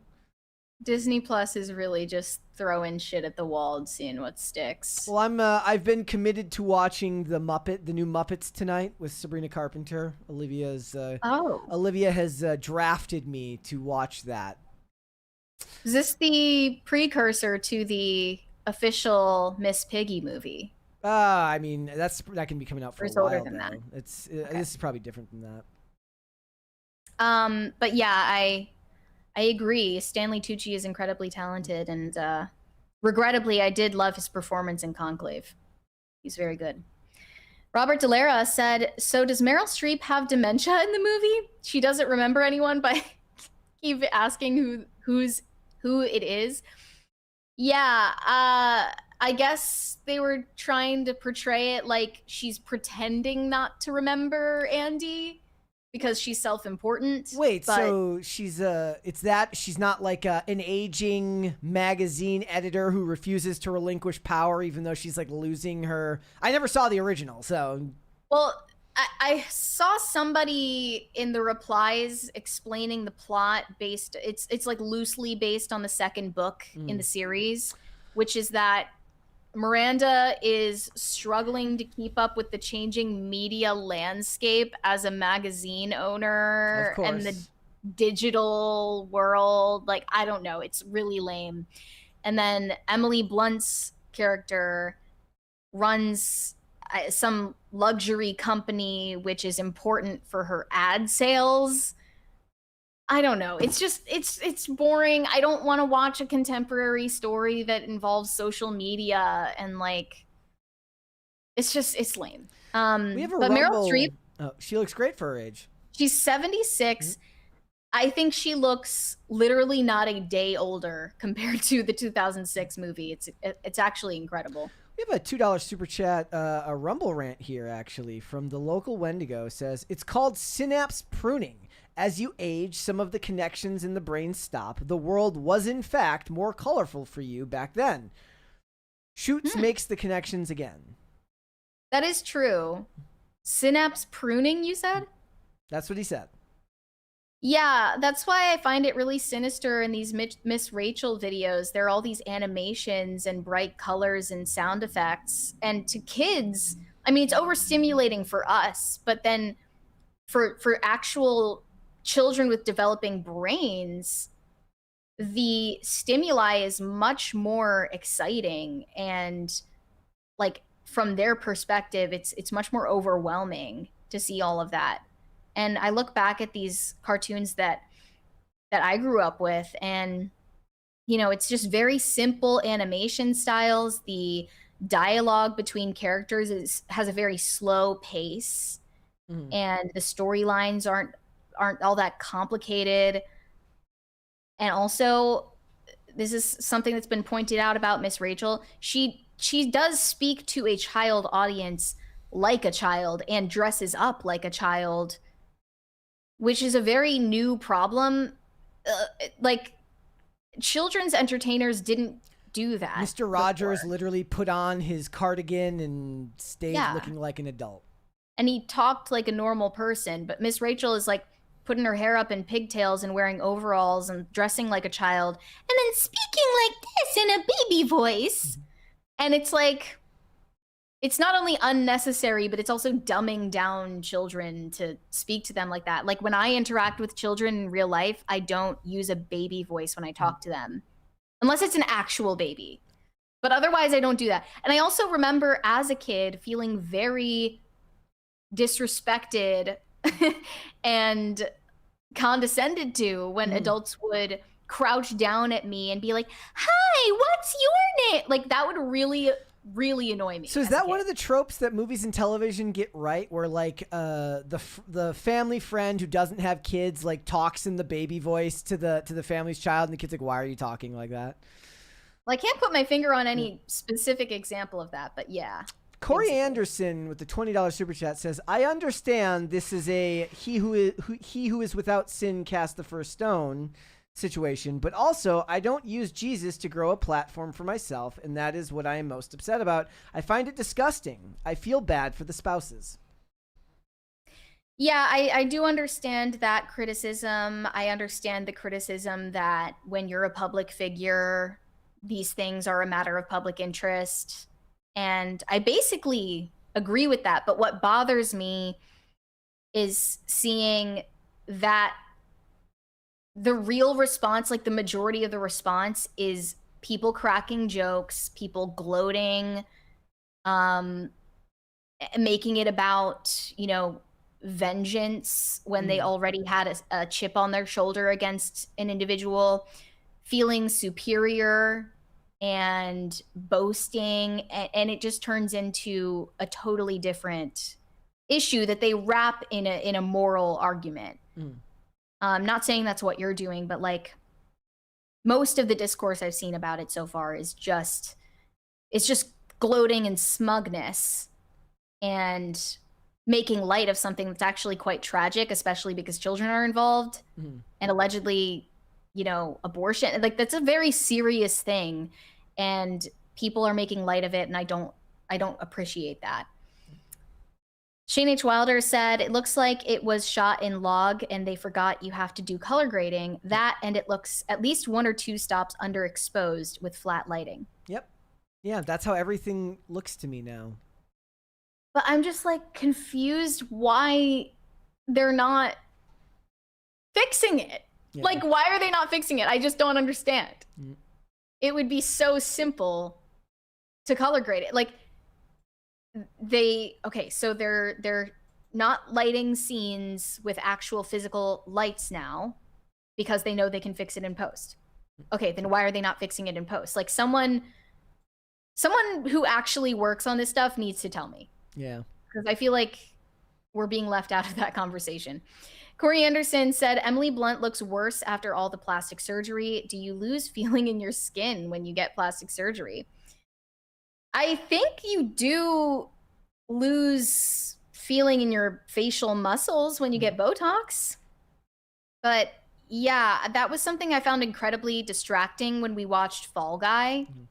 Emily Blunt and Ryan Gosling. I mean, to be fair, Ryan Gosling has also gotten a lot of work done, but he kind of toned it down over the years. She was distractingly just like frozen, and her cheekbones were ginormous because they're just overfilled.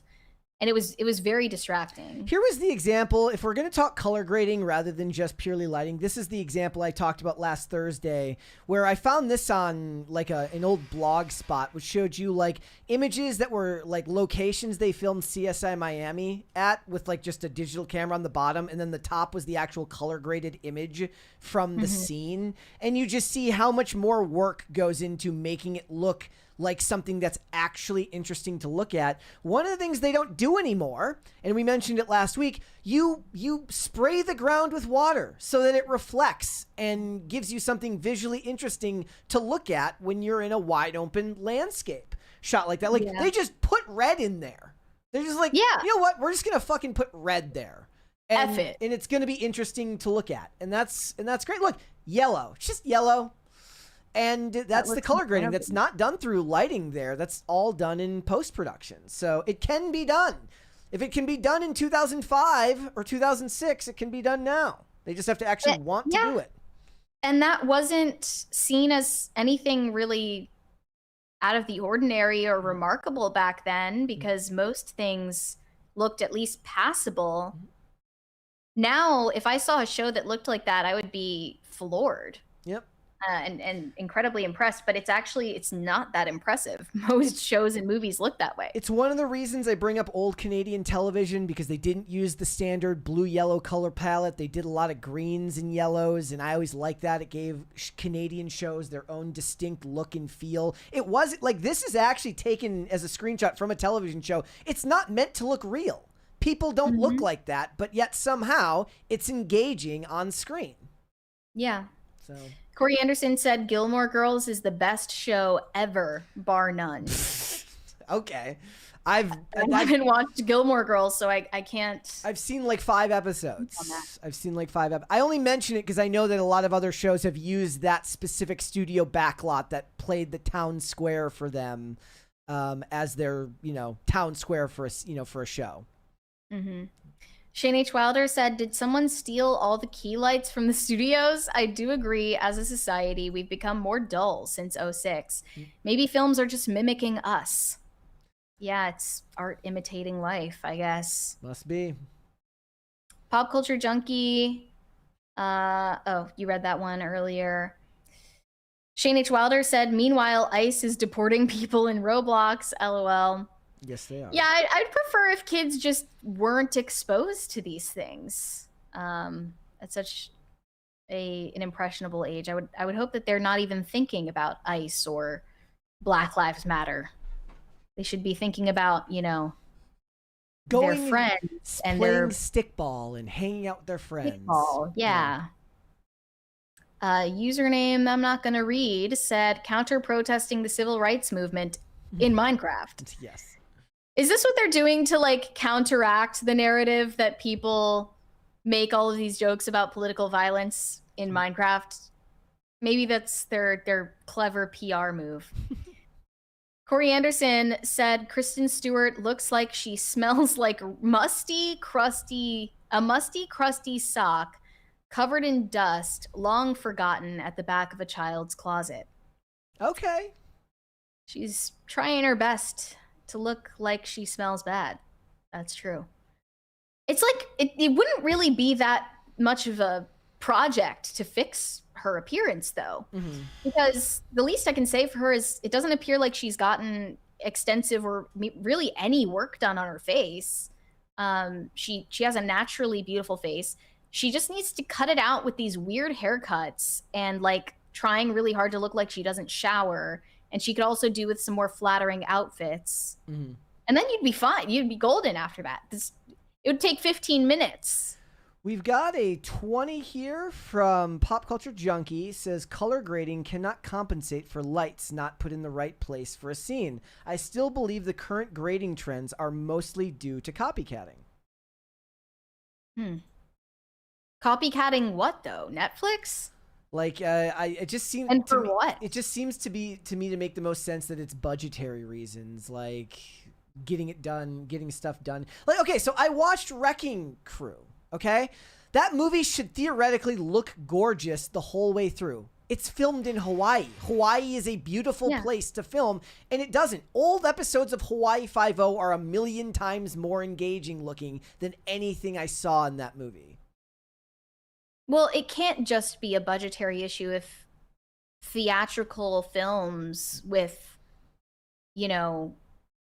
9-figure budgets, 10-figure budgets, still look that way. Yeah. Like that can't be the only reason. Well-Spoken Token said, but did you guys see the clip of kids conducting ice raids on Roblox? Honestly, after watching it, it makes me think the kids will be all right. That's interesting, because it made me think the opposite. Yeah, like all that makes me think about is the kids should be doing something else and be focused on literally anything else but what they're focusing on. It's sad. Greg Duvier said, we only kissed, we didn't have sex, I didn't cheat. Was that her implication, that it wasn't like really cheating just because she didn't hook up with the guy? Because I would disagree with that. It's like a very Hollywood logic thing to do. Like a movie. I mean, I guess, you know, you have to do things in movies. That's just your job, right? That's not infidelity, according to them. Yeah. But, you know, given that so many actors fall in love on set, you know, you really cannot separate what you're doing in a scene from your true emotions. Actually, you're tapping into your emotions to make the scene convincing. And I suppose that would actually matter more when you think about the fact that chemistry is important, right? Where does that chemistry come from? It has to be there. I literally posted the other day where I says like Chris Evans, like as Captain America. Yeah, I said Chris Evans had more chemistry with elderly Peggy Carter than he did with Sharon Carter in all of the Captain America movies. He had more chemistry with an ancient old woman than he did Emily Van Camp. That's crazy work. Yeah, like literally they're on screen and it's just like, bleh. No Control said, JoJo have a real change or just the new LARP?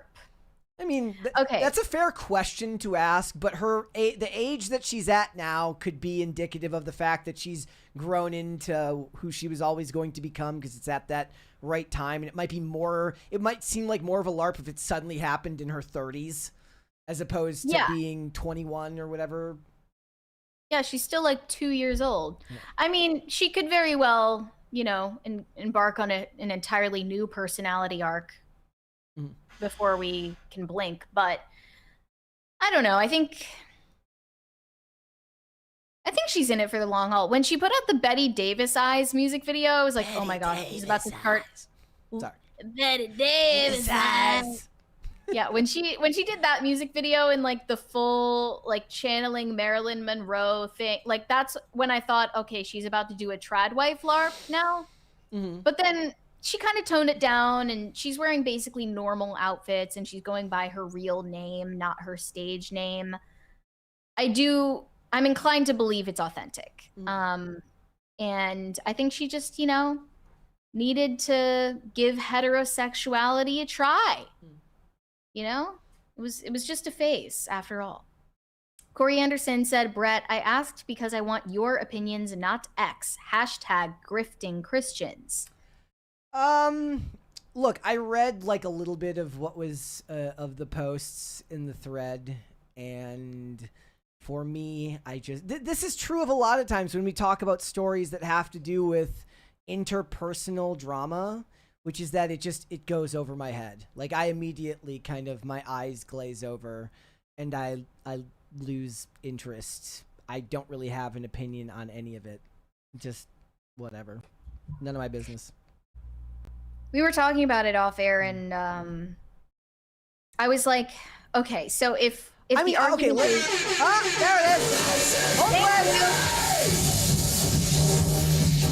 Tonal issues.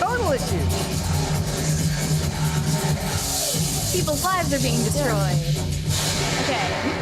Let's hope that the meter resets and we don't get one of those ones where it where it cycles back through. Right? Let's hope and see if the lights turn back. Hold. Wait for it. It's gonna happen. Don't reset. Never mind. Okay, we're good. So look, in this space, a lot of people have strong religious views, and it is absolutely true that I don't think people have. I think those people have a right to hold them to account if they're not living to the morals that they're preaching to everyone else. But there's also a sense where a lot of people in the space want to just tear each other down. So I just wash my hands of all of it. It is what it is. Yeah, I was thinking about the angle of Christian hypocrisy though, and I know it's not the same thing, but this is what I was saying earlier. Okay, I publicly profess the Catholic faith, and everything that the Catholic Church teaches.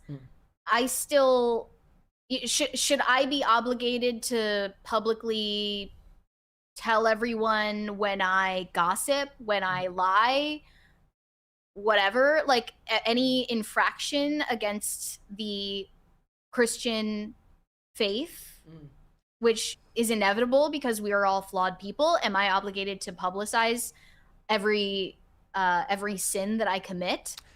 I know it's not the same thing because of course, you know, these are on a totally different level than, you know, getting an abortion, but like, which is, by the way, still, I have not seen like evidence that that's true, but you know what I mean? It like begs the question, like, but the thing is, I don't think they're Christian saying who publicly professes to be Christian required to be a saint. And again, don't take that to mean that I'm excusing what was alleged. That's not what I'm saying. I'm just saying, like, where is the limit? I don't think that the idea is that that they would expect you to reveal that, even if people would hope that somebody would. But that's such a weird type of oversharing. Like, went to the store today, didn't like this guy and thought that. So I was thinking like impure thoughts, whatever. But they're not going to feel bad when these things come out. Whether people want to admit it or not, in this space, most influencers are going to be looked at the same way actors are looked at, which is they are looked down upon by the general public.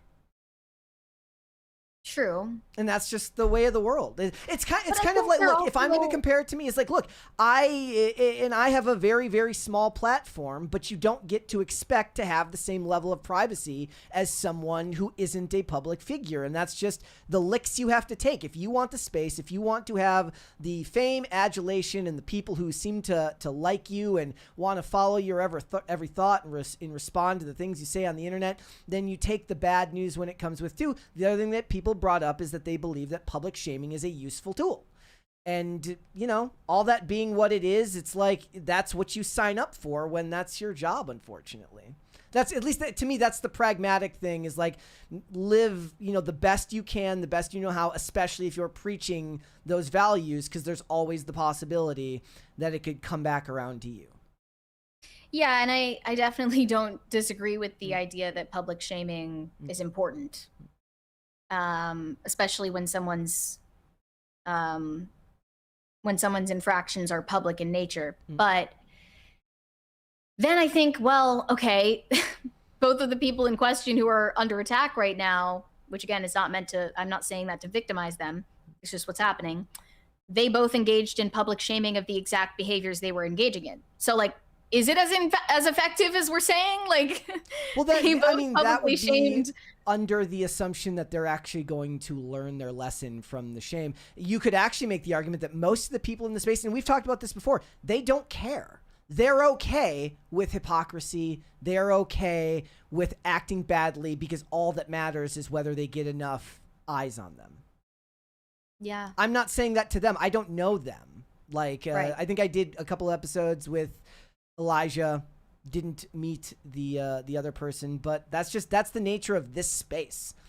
And this is why I stay out of the political discussions for the most part and stuff like that. And I thank my lucky stars that I don't have a platform of that size, because it's that's the fall that happens when stuff like this comes out.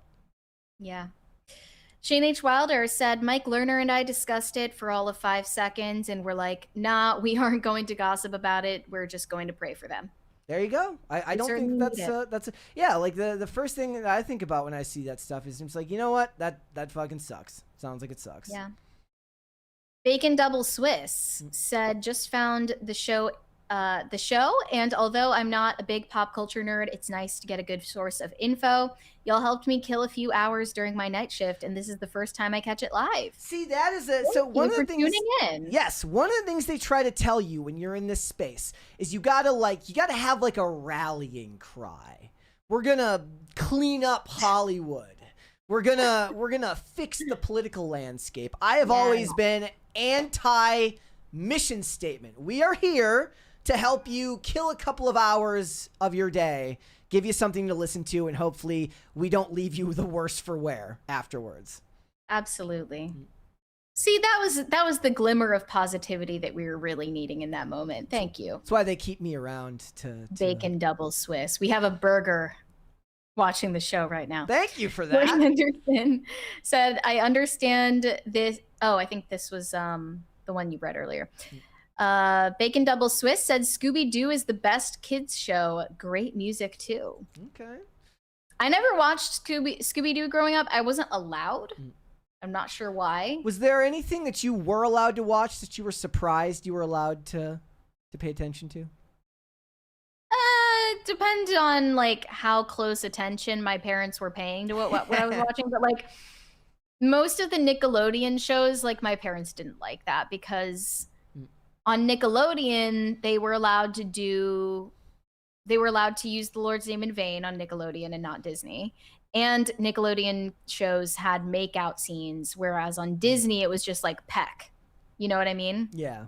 Ew. For some reason, Nickelodeon was a little more raunchy, and then we found out later on why. But probably that, like Drake and Josh, that type of thing.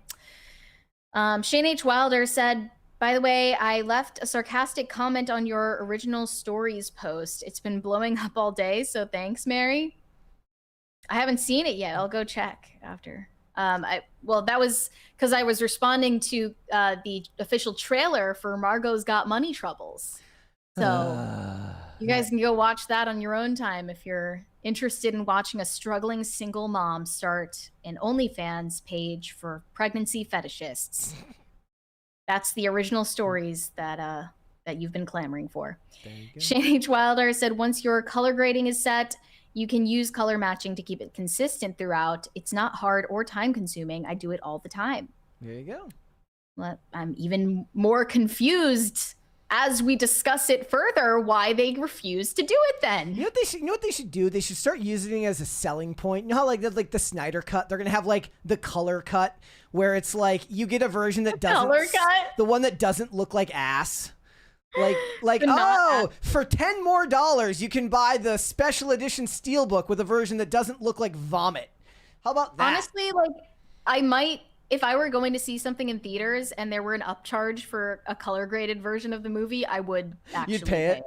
Yes, okay. I would. I'm afraid we missed this. I'm not sure though. We just got a $20 super chat from the Seer with no message. Oh, thank you. Sorry about missing that one. It's just because there's no message, but thank you.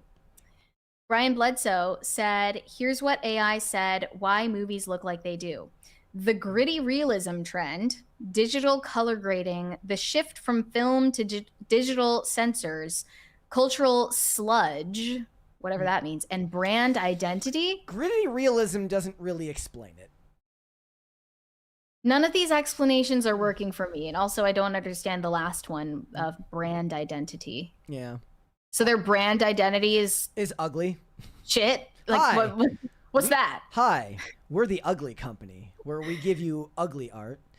Look, you know whose fault this is? This is Eminem's fault when they got rid of the green M&M sexy white go-go boots. That's why this is going on. For real. It's been downhill. That explains all of it.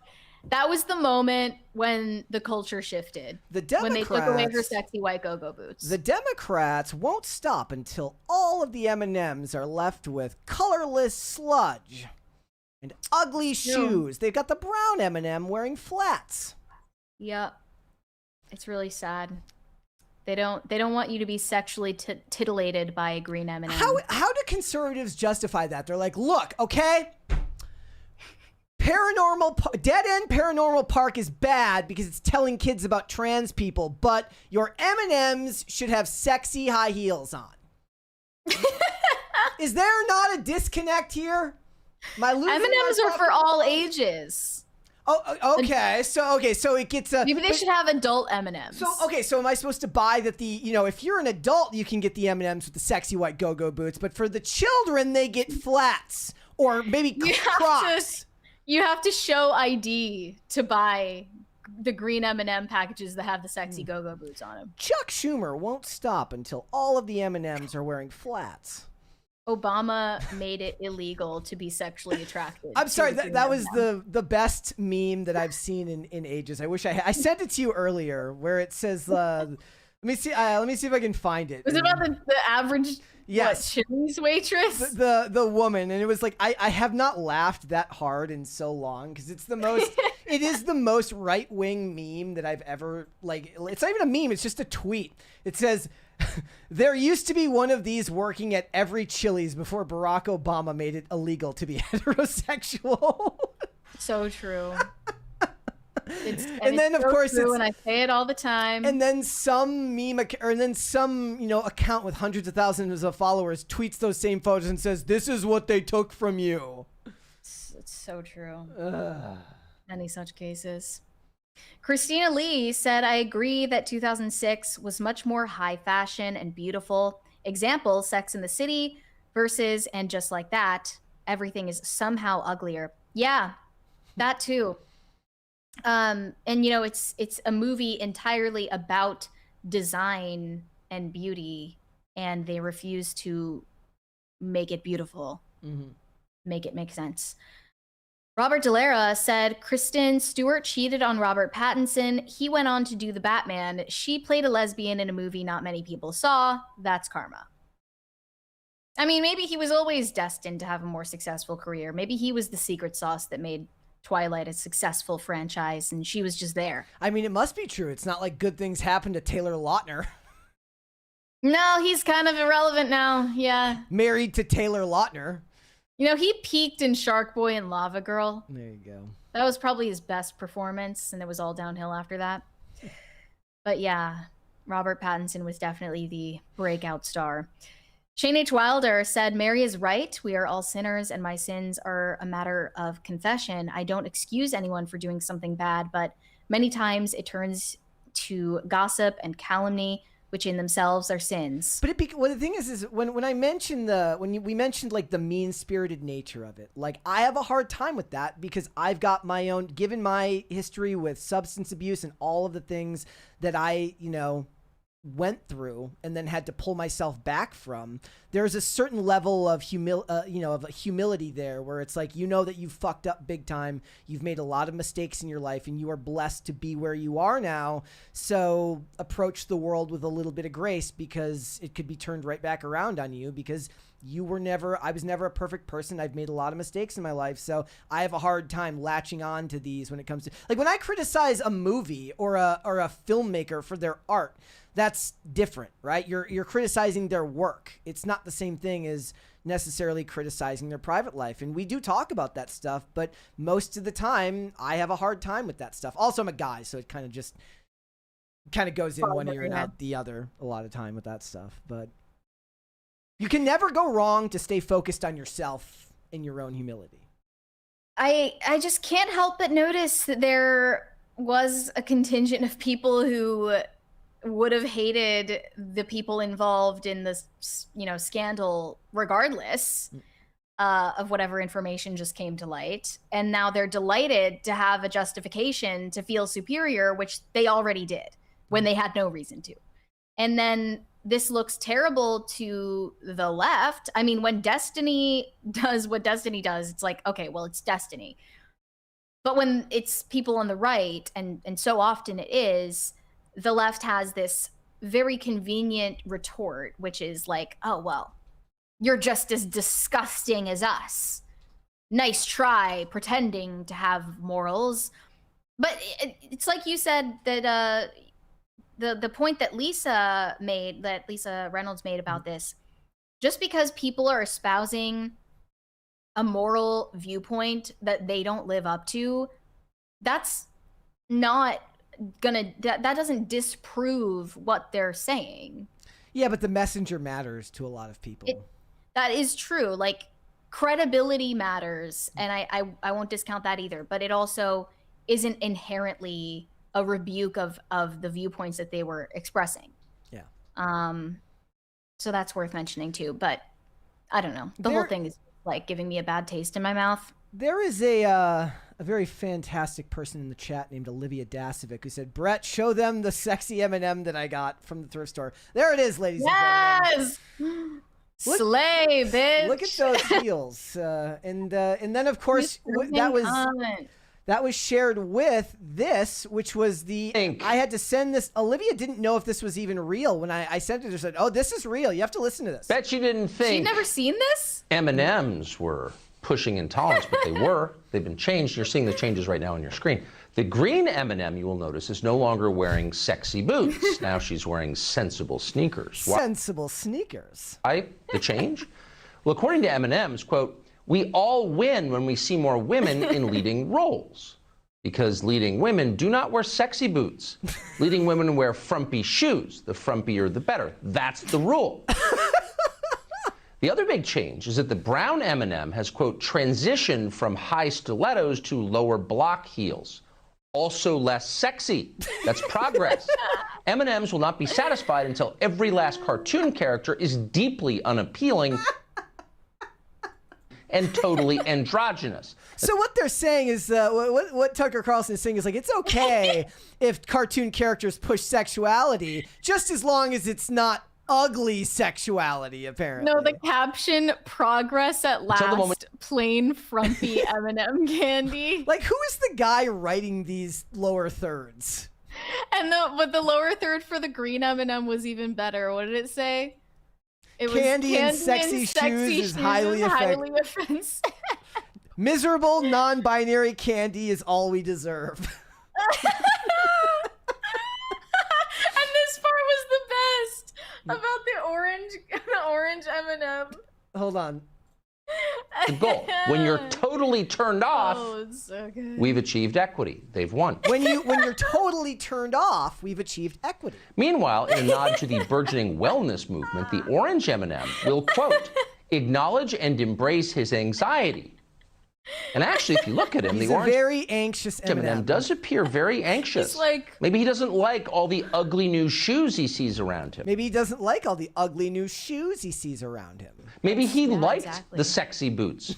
Maybe the orange M&M is a secret sexist himself. I think the orange M&M is a secret sexist himself. Oh, that was incredible. Yeah, that was the... Like, Tucker can do no wrong in my eyes after that. And then people are like, wait, like, why don't they take us seriously? He was doing it in a tongue-in-cheek, ironic sexy way, boots. I'm sure. Sexy boots. And you know what? It's true. It's true. They should be wearing sexy go-go boots and stilettos. Keep them the way they were. He was right. The man is right. When we were at the thrift store and Olivia was buying this, I just kept talking like Tucker Carlson the whole time. And the lady next to us totally knew what I was talking about. Did she join in? No, she did not. Sexy white go-go boots. Pop Culture Junkie said brand identity color grading most A24 films. Well, I wouldn't be able to identify that. Mm-hmm. I wouldn't be able to look at a still from one of their movies and immediately know that it's A24 based on the color grading. So it's clearly not that effective. Somebody in the chat asked if the Tucker Carlson thing was AI. No, it was not. How do people forget about this? I feel like I'm unk for even remembering it. This is 2019, right? Yeah, it had to be at least that long ago. Peak woke. Yeah. Not really, but close.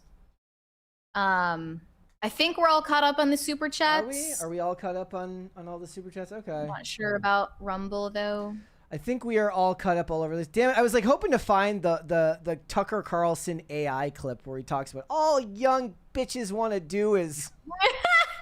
Yeah. Doesn't he say? Here it is. Here it is. He says the N-word in the clip though, right?